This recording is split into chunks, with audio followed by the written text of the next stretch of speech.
আজি আপোনালোকক মই মানে পকাৰ ফুল এটা ফ্ৰেম এটা বনাইছো, দুটা বনাইছো একচুৱেলি। আৰু মই মানে ফুলৰ টাব কেইটামান বনাম পকাৰে চিমেণ্টৰ। তাৰে মানে প্ৰথমতে ফ্ৰেমটো বনাই লৈছো, আপোনালোকক ফ্ৰেমটো বনাই মই দেখুৱাইছো। চাওক, এই ধৰণে আমি মানে প্লেন চিট আনি পিনি প্লেন চিটটো কাটি, আৰু ইয়াত মানে চাওক আমি ৰিপিট মাৰিছো। চাওক, এইটো ৰিপিট মাৰিছো, দিছে এটা, এইটো দুটা আৰু এটা তিনিটা। এইটো ৰিপিট আমি এলুমিনিয়ামৰ ৰিপিট মাৰি, এনেকৈ এলুমিনিয়ামৰ ৰিপিট মাৰি পিনি আমি ফুলৰ টাব কেইটামান বনাম। পকাৰ হ'ব, চিমেণ্টেদি বনাম। আৰু মই মানে এতিয়া বৰ্তমান ফ্ৰেমকেইটা বনাই আছো, আৰু অলৰেডি মানে এটা তৈয়াৰী হৈ গ'ল, আৰু এটা নেক্সটটো এটা পাৰ্ট আছে, সেইটো পাৰ্টটো তৈয়াৰী হৈ গ'ল। তাৰপাছত আমি চিমেণ্ট ঢালি পিনি কেনেকৈ ইয়াত মানে বনাম, সেইটো আপোনালোকক সম্পূৰ্ণ এই ভিডিঅ'টোত আমি দেখুৱাম। তাৰে হয়তো ভিডিঅ'টো মানে দুটা পাৰ্টত হ'ব পাৰে, আপোনালোকে চাই যাব সম্পূৰ্ণ।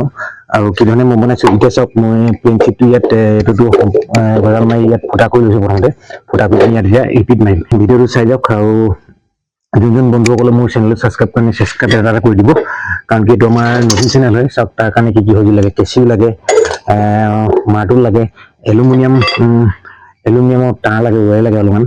মই সম্পূৰ্ণ বস্তুখিনি যোগাৰ কৰি লৈছো, আৰু আপোনালোকক দেখুৱাই আছো। আপোনালোকে চাই যাওক।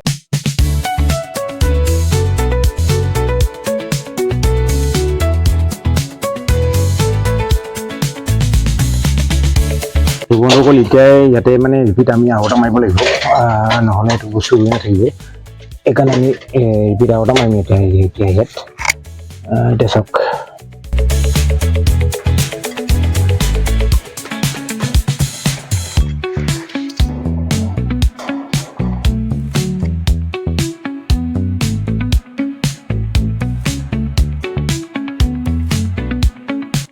বন্ধুসকল, আমাৰ এতিয়া দুটা টাবৰ কাৰণে ফ্ৰেমটো যিটো আমি বনাইছিলোঁ, ফ্ৰেমটো ৰেডি হৈ গ'ল। চাওক, ইয়াত আমি ভিতৰত ইয়াত বালি সোমাই যাব, ইয়াত চাইডে ইয়াত মানে চিমেণ্ট ঢালাই হ'ব চাইডে, আৰু ইয়াতো চাইডে এনেকৈ চিমেণ্ট ঢালাই হ'ব, আৰু ইয়াত মাজতে বালি থাকিব।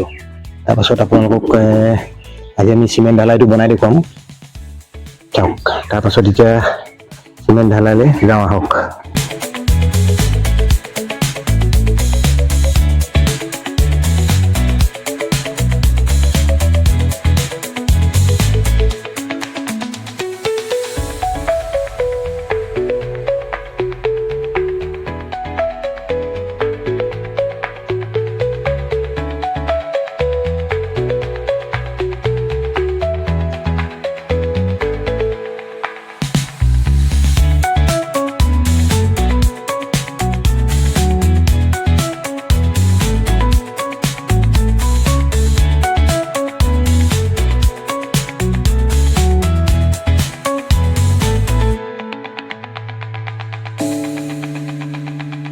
এতিয়া আমি কি কৰিছোঁ, এতিয়া আমি মানে থাৰ্মকল এচটা লৈ পিনি তাতে মানে আঁচটাইন টানি তাৰ এটা ডিজাইন দিবৰ কাৰণে আমি থাৰ্মকলটো কাটি পিনি ৰিংটোত ডিজাইন দিবৰ কাৰণে আমি বনাই লওঁ।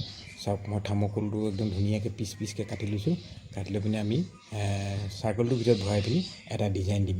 সেইকাৰণে মই থাৰ্মকলটো এনেকৈ কাটি লৈছোঁ। চাওক, এতিয়া বন্ধুসকল কি কৰিছোঁ, আমি ইয়াতে মানে অলপ মবিল লৈ লৈছোঁ।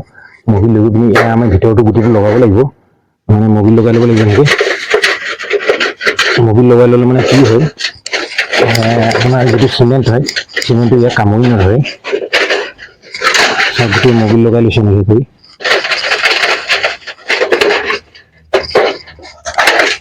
এইটো ইউজলেছ মবিল হয়। এনেকৈ লগাই লৈছোঁ, লগাই লৈ কি কৰিম, আমি ইয়াত এতিয়া এনেকৈ কৰি ধুনীয়াকৈ বহাই দিছোঁ চাইজত। তাৰ পাছত আমাৰ যিখিনি থাৰ্মকল কাটিছিলোঁ, সেই কটা থাৰ্মকলৰ পিচবিলাক আমি এনেকৈ ধুনীয়াকৈ ইয়াত বহাই দিম। বহাই দিয়াৰ পাছত আমি তাৰপাছত তাৰ মাজত আমি চিমেণ্ট ভৰাই দিম। চিমেণ্ট ভৰোৱাৰ পাছত আৰু এটা কাম থাকে, আমি সৰু সুৰা তাঁৰ বা ৰড তাত ভৰাই দিম, যাতে সেইটো অলপ মজবুত হৈ যায়। ব'লক তেনেহ'লে এতিয়া আমি চিমেণ্ট বোলা কামটো কৰোঁ, ব'লক।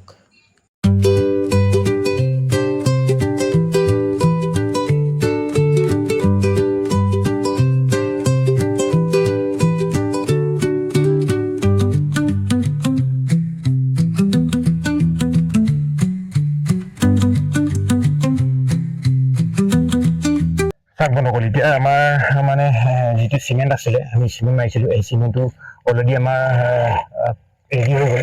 এতিয়া আমি ইয়াত ভৰাম, চিমেণ্টটো কেনেকৈ ভৰাম এইটো আপোনালোকক দেখুৱাম আৰু চাওক এইটো বস্তুটো ভালকৈ মিলাই ল'ব লাগে যাতে মানে হিলি পিনি মানে বেকা বেকি যাতে নহয় মই সেইকাৰণে মানে বৰ ধুনীয়াকৈ মিলাই লৈছোঁ যাতে ক'তো ধৰি লওক হেঙা বা ফাক ফুক নহয় যাতে একো চিমেণ্টটো যাতে তলেদি ওলাই যাব নোৱাৰে তাৰ কাৰণে আমি ওপৰত এটা প্ৰেছাৰ দি ল'ম প্ৰথমতে অলপমান দি লওঁ দি লোৱাৰ পাছত এটা প্ৰেছাৰ দি দিম প্ৰেছাৰ দিয়াৰ পাছত হেৰি কৰিম ঢালিম মই এতিয়া আপোনালোকক দেখাইছোঁ মই এতিয়া চিমেণ্টটো ঢালিব গৈ আছোঁ ইয়াত চাওক কিমান ধুনীয়াকৈ এতিয়া মই চিমেণ্টটো ভৰাই যাম এনেকৈ এনেকৈ ভৰাই দিম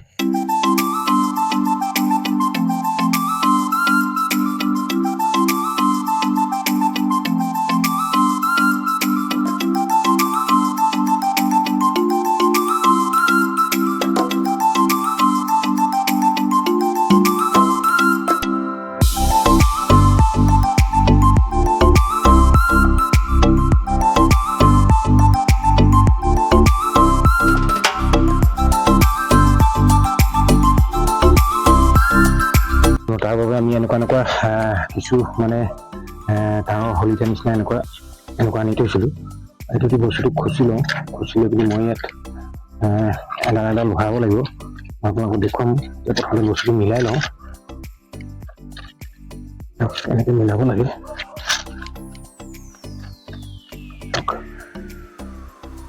আৰু এইটো আমাৰ মানে যিহেতু ৰডৰ কাম কৰে সেইকাৰণে মই এনেকৈ দিব লাগিব দুডাল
আৰু আপোনালোকে বন্ধুসকল এই ধৰণৰ টাব আপোনালোকে ফুলৰ টাব যিহেতু আমি ফুল গছ বহুত ভাল পাওঁ যিহেতু আপোনালোকে ফুলৰ টাব এই ধৰণে আপোনালোকে ঘৰত বহি বনাব পাৰিব আৰু মই এই তিনিটা চুঙা দি দিছোঁ তাতে অলপ চিমেণ্ট ভৰাই দিম তাকে যাতে এই চাৰিটা যাতে পোষ্ট হয় পোষ্ট টাবটো যাতে য'ত থিয় হৈ থাকিব পাৰে চাওক কিমান ধুনীয়াকৈ বনাই দিলোঁ আৰু আপোনালোকে এই ধৰণৰ টাব ঘৰত বহি বনাব পাৰিব নিকিনাকৈ হৈ যাব এইটো টাব আপোনালোকৰ অজৰমৰ টাব হ'ব কেতিয়াও ভাগি ছিগি নাযায় আৰু নপচেও চাওক কিমান ধুনীয়াকৈ মই বনাই দিলোঁ আৰু মই বৰ্তমান এনেকুৱা টাব বনাই আছোঁ আৰু মই ফুলৰ গছৰ ফুলৰ এখন মানে সৰু সুৰা এখন নাৰ্চাৰী মানে খোলাৰ এম লৈ আছোঁ তাৰ বাবে মই সৰু সুৰা এনেকুৱা টাব বনাই আছোঁ যদি আপোনালোকক কাৰোবাক লাগে মোৰ লগত যোগাযোগ কৰিব পাৰিব মই এনেকুৱা টাব ধুনীয়াকৈ বনাই দিম আৰু বহুত সস্তাত পাব এইটোহে টাব আপোনালোকে এটা সাধাৰণ প্লাষ্টিকৰ টাব কিনিবলৈ গ'লে দোকানত 300 400 200 তেনেকৈ লৈ লয়